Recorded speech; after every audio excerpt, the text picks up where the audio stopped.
Greetings, Skill Incarnate bringing you all the latest indie gaming goodness. Welcome back as we look at another indie game. This time we're checking out There Is No Light, developed by Zelart and published by HypeTrain Digital, who created the excellent space survival game Breath Edge. There Is No Light is an action RPG inspired by the Dark Souls games and the work of HP Lovecraft. It shows a dark future where mankind has been driven underground following a terrible cataclysm. The story has a more personal feel as it follows a father trying to find their missing child in the midst of all of this madness. The game has been something I've been looking forward to for a while. As you guys know, I love the works of Lovecraft and I love the Souls games, so this was a perfect match. We're going to have a look at the first part of There Is No Light.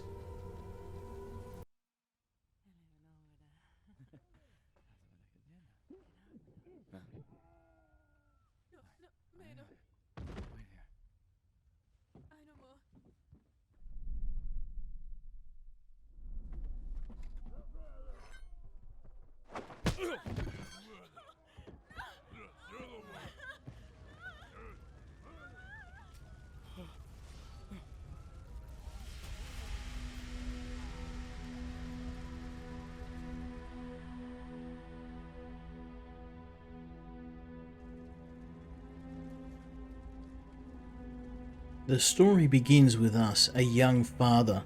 Our family has been destroyed. Our child has been taken. We don't even know if they're alive. And we have to fight our way out of a camp full of religious fanatics. We'll learn more about these guys as we progress. Defeat all soldiers by performing simple and stabbing attacks. Now, anyone who's played Dark Souls immediately is going to get the control scheme here. We also have some very powerful and very dangerous friends on our side, which we're going to need because we're up against some of the biggest and nastiest otherworldly creatures. Son, it's you. I can't see. Come closer. No wonder people say you can't run forever. They came when everyone was asleep. Someone must have told the Solar Corps. The Solar Corps are the military arm of the religious order.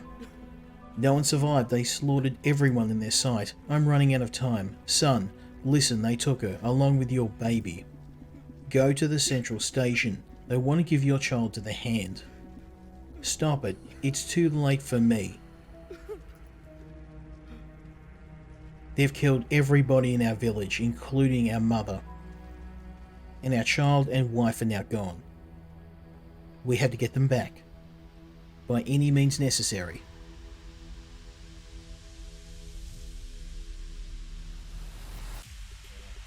I thought at least some of them would fight back. Come on, it's better than living in the barracks. Of course, the officer came up with a pretty clever plan, huh? Hide the beacon in a barrel of wax. True, but I don't understand how it works. It's the magic of the hand, as the churchman said. We don't need to know anything else. Magic? Isn't that illegal? Isn't it heresy? Got some Warhammer 40k vibes here? If it comes from the Great Hand, it's perfectly legal. Anything else is dirty and forbidden. Well, you wanted a fight, and now you're gonna get one. That's what you get for massacring my village. So you got very simple light and heavy attacks. The heavy attack is chargeable. You can also parry, and there's some special abilities we'll get a hold of as we progress in the game.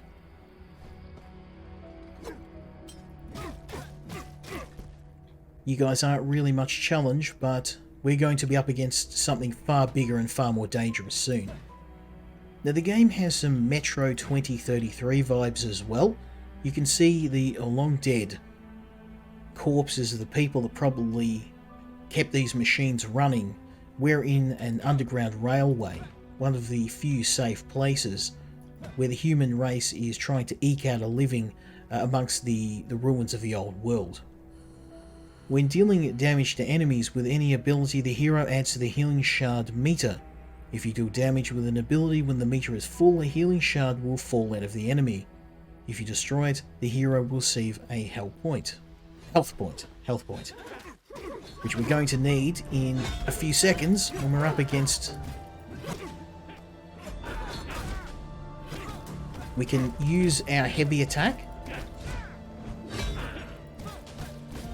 which we charge up with successive hits.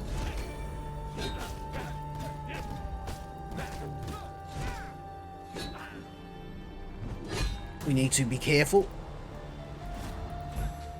Go. Oh. It's very, very easy to die in this game.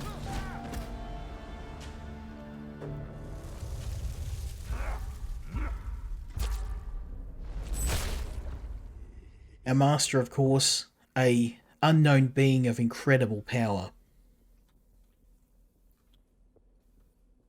So not too good a first effort at fighting, but we're managing, we're getting by.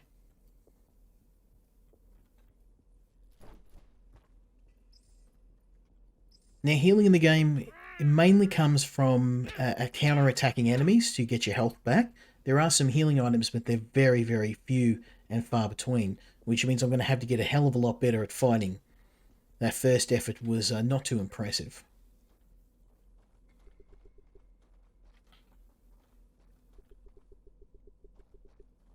I keep thinking I should have killed that guy after all. Yes, you should have. There was no time. In any case, when he wakes up, we'll already be far from here. What if he decides to follow us?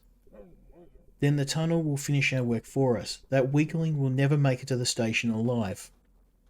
You better hope I don't make it there alive. Now, the human guards are the least of our problems, as we have to deal with several supernatural and also mutated creatures as well. Whether or not this is a garden variety nuclear apocalypse or something worse, we don't know. But I love the way that these tunnels are represented. Hollowed out husks of trains, old wires hanging from every roof. It really does give you that feel of an apocalypse, of a station that's long fallen into disrepair. My boys went to the far corner today. The whole camp was destroyed. Imagine that. O merciful hand, was no one left alive. Not a single living soul. Not even the elderly was spared. That's strange. This territory isn't far from the central station. Not many tunnel wanderers find their way there. What if the Lunar Order returned? That's what I'm talking about. Everyone's rushing to Central Station, but the Father doesn't let the unworthy in. Everyone wants to live a better life. So they're here, nearby. So now we have to huddle in these crowded corridors. As you can see, the church has a stranglehold on this station. Now, I did find an interesting bug here. Everything's ready. Watch this. I can actually obscure the speech button. You can still click it, but it's an interesting bug. Nice work, child. We must deliver them to the central station immediately if we want to be in time for the ritual. And make sure no living soul is left in the settlement to finish off the wounded.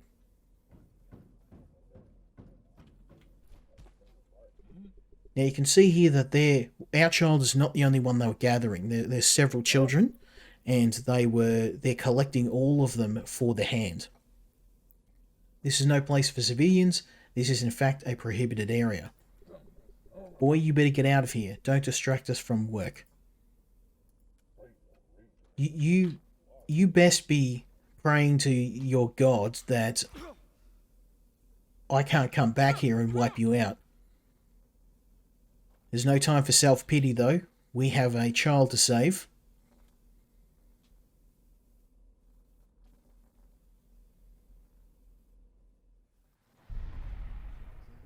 So we made it to the central station. Brothers and sisters, come to the sanctuary. Today we pay tribute to our protector. Today we give up the chosen offsprings of men so the Great Hand can take them. Up there, these children will help in the fight against the predatory monsters that are so eager to break through the gates into our world. It's a great honour to give your child to protect humanity. Come, the service will begin soon. There was nothing voluntary about those children being given up. Today my sister's daughter will also go to the Great Hand. It's such an honour. Giving your child to the Hand may seem cruel to some. After all, this is your child. You carry it, you give birth to it, but this is for everyone's good. Our children help the Great Hand to protect us from monsters on the surface. I mean, it goes to show you, when people are scared enough, that they're willing to believe anything.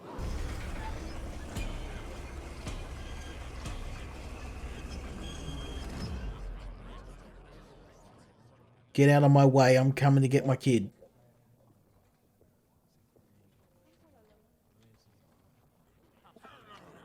Come on in, take a seat in the sanctuary. Hurry up and turn your prayers to the defender of the human race. Many years ago, when people went underground, humanity suffered from hunger and disease and all sorts of conflicts. The Great Hand saw the suffering of people and took pity on them. The Great Hand decided to stand up for them. The Great Hand gave us wax, a part of itself that saved us from hunger and disease. The Great Hand gave us order and security by appointing the most worthy of men as our leader. Since then, the Great Father has been embodying the will of the Hand, and the brave solar core guarded our peaceful life. Praise the Great Hand. May the Great Father live forever.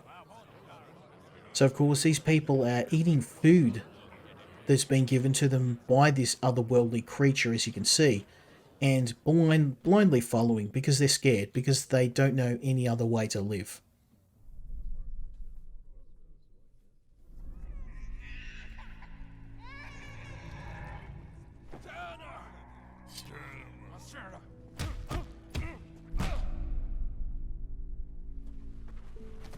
Unfortunately, the fight ended in failure. We were terribly outnumbered and inadequately armed, but our friend has some very powerful boons for us if we're willing to spend a bit of time training.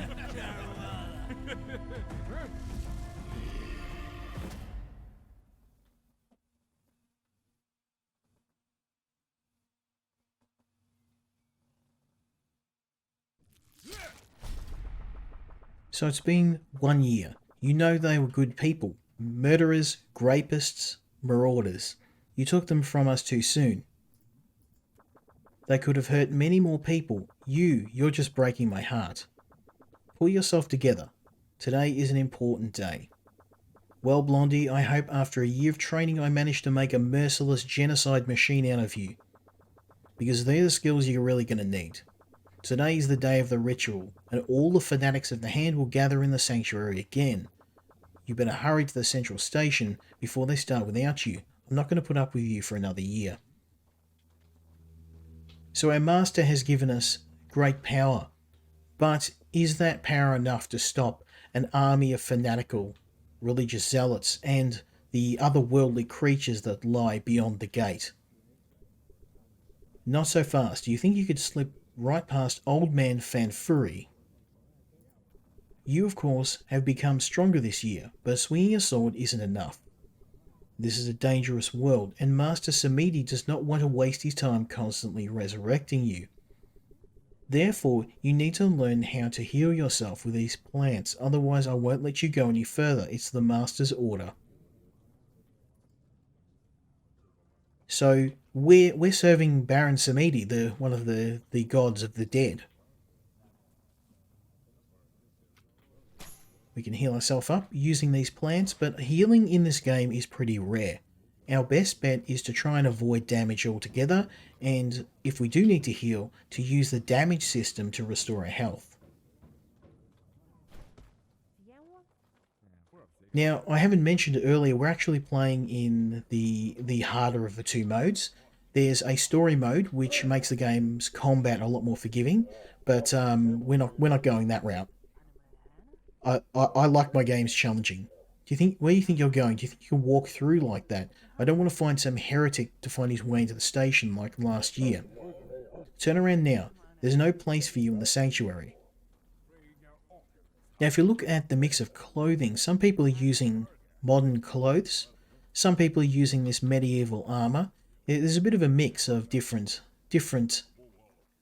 clothing styles, and it's a bit of a mishmash of different time periods, which I really like. Back in the central station. Blondie, I'm here in this butterfly. We're back in this insane asylum. I wish I could tear this place to the ground. Or I would have infected everyone with bloodthirsty rage. It seems like I've been daydreaming. Remember the plan. You enter the sanctuary. You wait for the hand to descend. You make your way behind the altar and climb up. You find your child there, and you're done. Don't let me down. You forgot the part where I kill every single person in my way. To talk to an NPC, approach and press F. To respond during dialogue, okay, we already know this. What of this you've got there? Are you trying to sneak in the station with a sword? Yes, I am. What are you going to do about it? Oh, okay. Absolutely nothing. I thought there was going to be some slaughter. I hope we're not late. These checks at the station's entrance took longer than we thought. Okay. We're back for a second attempt.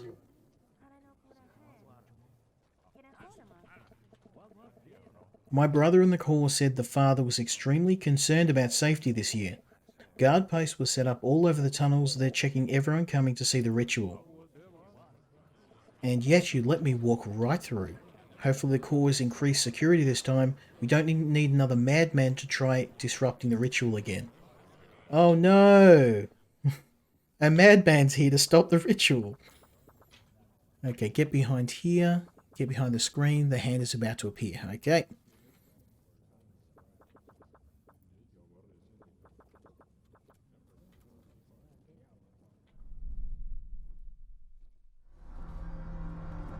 We're back, and this time we've got the power we need to take on the hand. You're going to give me my son back whether you like it or not. The yellow marker above the enemy's head means you can't interrupt his attacks with simple attacks. Try interrupting your weapon's special abilities, okay? Now we dodge the yellow attacks until our special meter's full. Then we can sock him. There we go.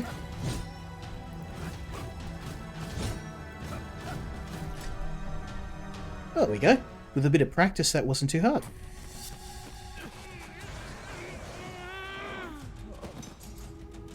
Unfortunately, we were no match for the power of the hand, who has now locked the door and has taken something important from us.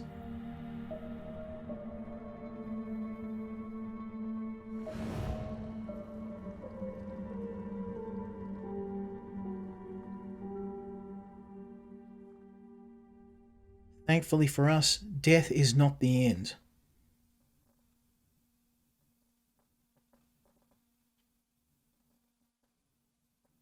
We now have to report back to our master and tell him the events that have unfolded here and also report of our failure. What is it? The gates to the surface all this time were right here at the station. Why has the church never told us about this? Now, what do you think? They control all of you. If you guys leave, they lose that control. So unfortunately, what was that? Did you see anything? Unfortunately, we no longer have the ability to. No longer have the ability to fight the hand because it took something from us, and we need to talk to our master. The whole plan has failed. The hand still has some brains yet. I didn't anticipate this. It looks like a year of training was not enough. Now this creature is not going down, which is bad. As soon as things went south, the hand sealed the gates with a special lock. That's not so easy to open. This event did not go unnoticed. I found out that 4 keys got to different parts of the underground. These are the parts of you that the hand pulled out. It placed them inside extremely dangerous creatures, and they won't simply give them up. Listen here, Blondie, I have a new plan. You go back here, look for the 4 keepers of the keys. You'll have to shred them to pieces, then you return what the hand pulled out. Once it's done, we open the gates and climb up. Well, let's go. Let's get in the worm's mouth. It's no big deal. And yes, don't worry about the guards. I altered their tiny brain so no one can stop you. You can climb wherever you want. Less words, more action. Fly high, birdie. Okay, let's just get inside this gigantic worm's mouth full of sharp teeth. What's the worst that can happen?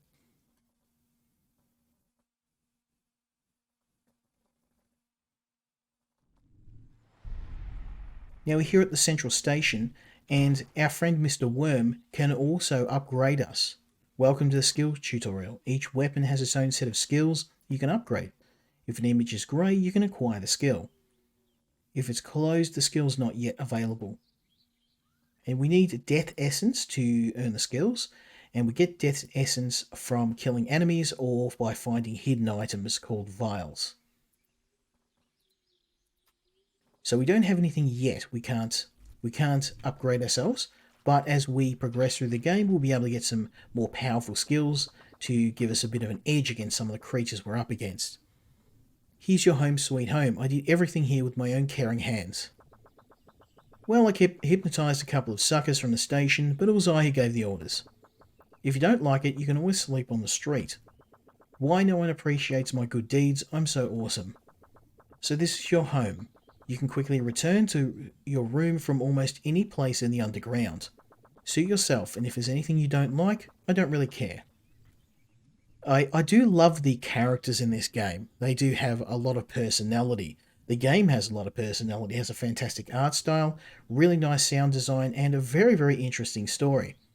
I'm really looking forward to being able to play more of this game, and if you want to see more, leave me a like, leave me a comment, and maybe we'll do a part 2 of this game. For now, highly recommend this game. Thank you for the developers for the opportunity to showcase the game. If you're a fan of Lovecraft, if you like your Dark Souls games, or if you're just looking for something a bit different, this game is a natural choice. So hopefully you'll join me next time when we look at another indie game. Until then, skilling